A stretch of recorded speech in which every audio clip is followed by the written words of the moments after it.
Welcome. In this tutorial, you'll learn how to send a marketing campaign to your Shopify customers using Mercuri CX. We'll cover two main steps: creating a WhatsApp template and setting up your campaign.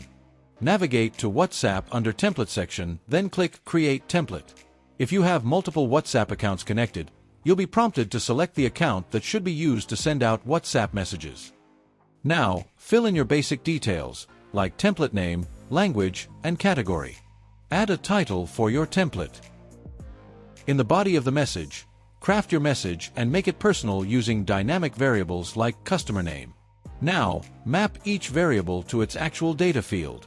These variables will be automatically replaced with the actual values when the message is sent, ensuring each customer gets a personalized acknowledgement.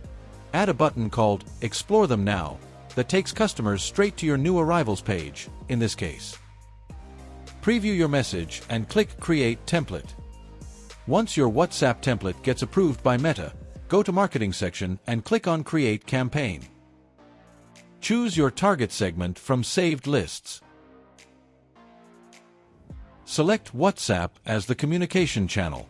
Now, you can either create a new template by clicking on Create Template button or select the pre-approved template from the list, which we have created earlier. Now click on Next. You can either send the campaign immediately or schedule it for a later date and time. Now click on Next. Preview your message before sending out to your Shopify customers. You can edit the name of your campaign for easy identification of different campaigns. If everything looks good, then click on Schedule Campaign to successfully set up your campaign. Start sending personalized campaigns today using Mercuri CX. Scan the QR to book a free demo with us.